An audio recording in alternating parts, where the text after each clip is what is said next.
Hi guys, welcome back to Underwater Astrology for the week of January 31st to February 7th, 2024. Again, another great astrology week for you guys. We have this focus on us kind of landing in the true node in 17 degrees Aries for all zodiac signs, which I think will be mainly about understanding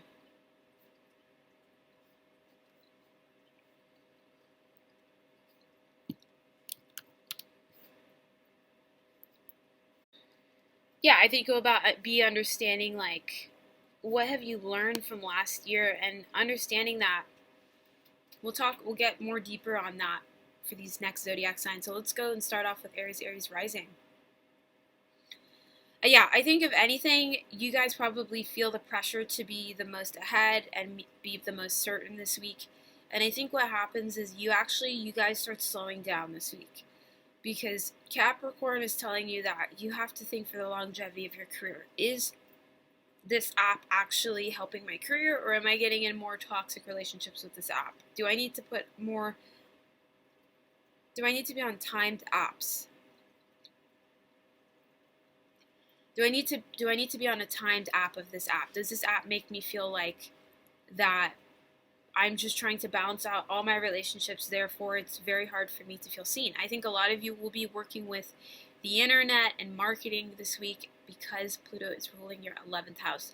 We have the new moon next week in Aquarius at 20 degrees, and I think that will be where you can set more intentions, but you guys are already noticing. And then we obviously have the full moon in Virgo, February 24th. So that's in 5 degrees, and that will be ruling your health. So I think those are the things that will be the themes for the next few weeks. For Taurus rising, this week it's really about understanding like you have so much to say. I feel like a lot of you have been through so much that at this point you're like, wait, can I get a sentence in? I feel like maybe you feel like unseen, unheard, unfelt. And that's the reality sometimes when you have so much in your first house. Sometimes you're so seen and so felt that you don't get the most to say in conversations because people are seeing you talk through your aura, seeing you talk through your demeanor, your expression. That's the first house. It is also the personality and everything that's said, but I think because Uranus is here and Jupiter is here, people are like, make it more personal, make it more about your personal life. And I think with all those retrogrades in Jupiter and Uranus that started last year and have wrapped up at the end of 2023, now it's like, oh, I just kind of want to keep moving forward, and keep aspiring to new things. And I think that if anything, having a Venus ruled sign in your South Node for the collective this year in the 6th house will be about understanding that you will be naturally drawn to the South Node Libra because of its 6th house energy. But then at some point, you're going to want to rest because the North Node Aries is in your 12th house. So it's about understanding, can I rest and can I also have a beautiful work life? These will be the themes for the next few weeks that you kind of learn to process through. We also have the new moon. We also have the new moon in Aquarius in 20 degrees, February 9th, 2023. So that will be ruling your 10th house. So you will have new spiritual inclination to crystallize your career. And I also think that you will also feel that there will be accumulation of beautiful things that happen in your love life also by February 24th, 2024. And if not love life, your creative life.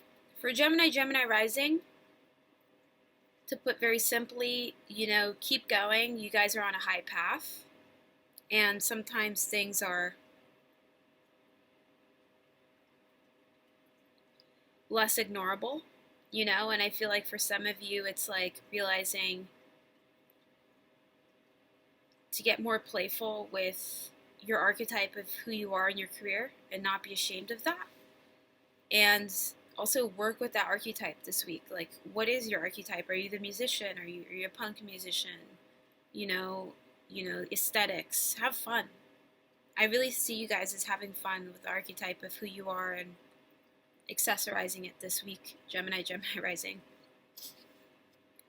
For Cancer rising this week, I really feel like it's about understanding that there is a border to narcissistic relationships. There is only so much you can take, and you really do have to draw the line with that this week. And I think that you guys will go on this journey of losing people and then regaining new people. Like, that's your life for a little bit. It's like, you can't constantly attach to people who are not meeting your needs, who are not responding to you, who are not giving you validation, because it's messing with the seriousness of who you are. And I think in a lot of ways, when Pluto is in Aquarius and the sun's here too, you guys are just going to get so fed up that you're going to need to involve another person to really reason things. And I see you guys doing that this week, as like kind of reasoning the negotiation. Like, was that really appropriate? And almost being a Cancer, you're emotional about it, but you're a water sign and you're a crab. So when you start bringing out those pincers, people start listening, And I think that don't be afraid to do that. Just be mindful of the layers of doing that, right? For Leo rising this week with Aquarius and Pluto here in your 7th house, it's really about realizing, how can I help other people? How many times do I make it about myself? And what has that done for me and how I'm seen? Because we have Taurus here ruling your 10th house and Uranus coming out of retrograde, and Jupiter here out of retrograde, so Uranus here is kind of one more weekend and we'll be back at regular speed, and it's like, okay, Aquarius and Taurus are a square. So it's like this, it's going to be pointing to this challenge of like, if you can't harmonize how you feel in these partnerships, your career will be too erratic. If you can start to simplify what these partnerships mean on a very simple level, and then you start making it more known, then people just start to respect you. People are just like, yeah, like, you don't need to overdo it. And I know as a Leo rising, you like to overdo it, but I think with this Pluto and Aquarius transit, at least the first few weeks, it will be about initiating the simplification of what you need to feel freedom in who you are and how you want to be seen, but also in freeing the other person in who you are in the relationship. If you are somebody who is buying a service, then you're buying a service. If you're somebody who's selling a service, then you're selling a service. They're two completely different spaces of operating. And I think you're learning how to adjust into that frequency this week, Leo rising. For Virgo rising, this week will be about understanding you need to clarify your ego. North Node Aries is ruling your 8th house. Okay, so the collective already is teaching you how to be there for the other person, right? How to understand the deep, intimate connection to the other person. And so much so you're seeing their psyche and it's spiritual, but you're also, the 8th house also rules other people's resources. And I think it's important to realize that at some point,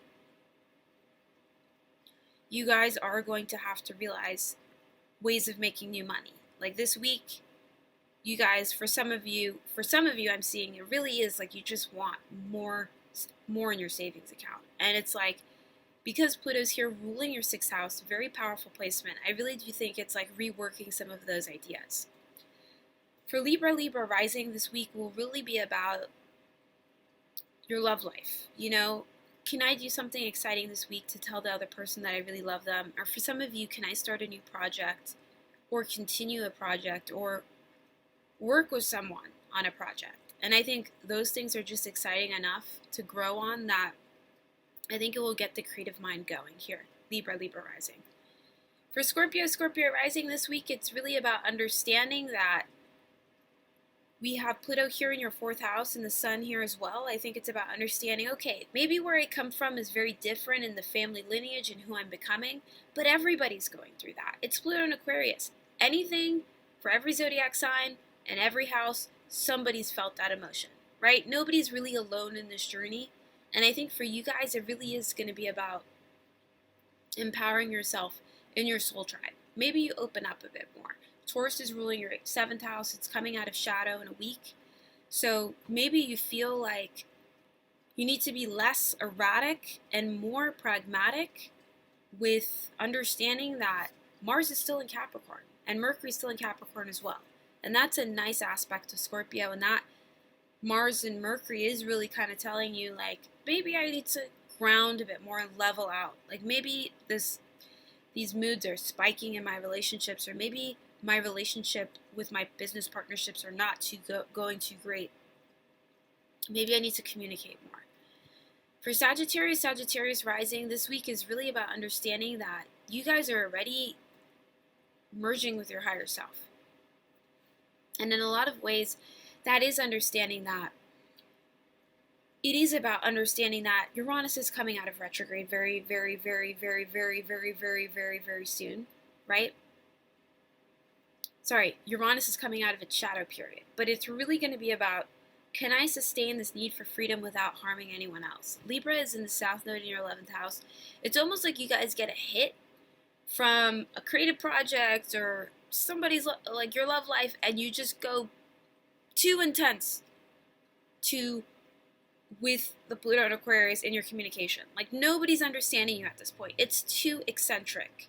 You need to tone it down, and you need to realize Capricorn's in your 2nd house. Therefore, you already love yourself so much to be eccentric, but also, can you let other people in? Because I think that with the South Node Libra here ruling your 11th house, people want to understand you, and when you're really eccentric, you lose people. And that's just something I would advise this week. For Capricorn rising, this week it's really about understanding the Sun and Pluto are here, yes, in your 2nd house. And it's really about understanding, by this point, you kind of already are understanding the grooves of Pluto and Aquarius. Naturally, you're a person who needs to understand grooves. Being the goat of the zodiac, your hooves are tucking into these rocks. It doesn't matter if we're Pluto and Aquarius, you're still a goat, and you're still tucking in your hooves in these rocks. So you're figuring out the grooves, like, oh, this rock feels nice. Oh, this rock feels nice. Like, you're moving the grooves. You're moving, your foot to the grooves. You're carving a nice little place because Pluto in Aquarius is fixed. But you're a Capricorn. It doesn't matter if Pluto's in Aquarius. You're still a Capricorn. You're still initiating the earthy element. And I think people are going to love you even more for that, because they're going to want to be like, yeah, I actually do kind of still need that earthy element to understand that I am pretty set in what I'm doing. And I think that Capricorn will start to take on more serious projects later on in the year when Pluto goes back into Capricorn in September. But I think, and to be exact, it will be September 1st, 2024. But I think until then, you guys are finding these comfortable grooves this year to work with the nature of the fixed air and be like, I value myself. And I think like I said last week, it's more this understanding that when everything starts quieting down, are you in a comfortable position to listen? And I think that is what will happen this week for you guys in a beautiful way. There will be lots more support in your love life and your creative expression with Uranus coming out of shadow in a week. For Aquarius rising, this week is really again about understanding you guys are the bridge to getting people to understand who you are. Not necessarily all the time what you're pointing to. Sometimes people want to understand who you are because Pluto is ruling the 1st house. And you could take this how you want. You could be pointing and telling people who you are at the same time, which the magical Aquarius is always doing. But I think in a very real way, people do want to get to know you, Aquarius. We are in your season. And I think, first and foremost, happy birthday, Aquarius. This will be about understanding, yes, how can we understand your way of communicating, your energy, and engage and integrate it in more in the collective to kind of circulate this energy of things are possible, things are magical, but Saturn rules Aquarius, right? So when Uranus rules Aquarius, but Saturn's there too, it's almost like you guys are really eccentric, during your birthday season, and then you're like, wait, Something's missing. Like, this is out of order. And I think you guys are realizing that some things are out of order, and you naturally will put it back into order. And because of the shift in the north nodes, we were in north node 19 degrees 2 weeks ago. Now we're in north node 17 degrees Aries. And I think it will really be about understanding the level of, like, pretty much understanding. So this degree, North Node Aries 17 degrees, specifically says there can be a quiet knowing that doesn't need a lot of words or emotional displays. You know? You may find that there's only a select, restricted group with whom you wish to associate. You know? It's almost like you guys are feeling like you need to be extremely intellectual and start placing judgment to organize hierarchy. Right? Because otherwise, with this Mars and Mercury in your 12th house, it's like you guys are getting these subtle cues, like, okay, this needs alignment. And that's what you're working through this week, kind of labeling what you're seeing, right? For Pisces rising, this week is really about understanding that we are now getting in clearer waters, even with Pluto and Aquarius and Sun and Sun there ruling your 12th house. So now you are known as the fish, right? The two fish. One fish noticing the subconscious mind, and then the conscious mind. You guys are here to be the old souls. Sorry. You guys are here to be the old souls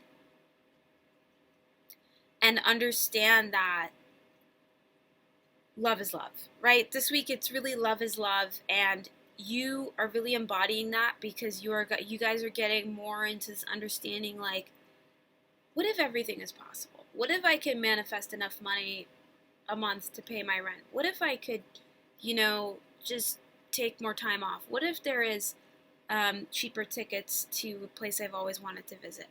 What if there's, like, a cheaper way of, like, getting to my job? What if there's an easier way of telling someone that I don't want to talk to them? What if things don't need to be so extreme? That's what I feel for you guys this week. It's like things don't need to be so extreme, and it's like you're realizing that we've been hiding from sharing what we've been experiencing because we've been almost conditioned to believe that we're in competition with each other. And that's the whole thing with North Node Aries in your second house, is that you're so self-validating, and you're learning it so much that it's spilling. Like, your energy is spilling, and people are like, yeah, like, I'm really encouraged by what you're doing, and it is really inspiring. Please share. So I think, if anything, this week, people want to relate to you and learn from you. With Mars and Mercury ruling your 11th house and Capricorn this week, it will be about understanding. Maybe not everything is super clear, but you're getting enough understanding in terms of where other people are, but you understand where you are. Thanks so much for tuning into the astrology for this week of January 31st to February 7th, 2024. If you liked the video, please like and subscribe. Much love, Underwater Astrology. Namaste.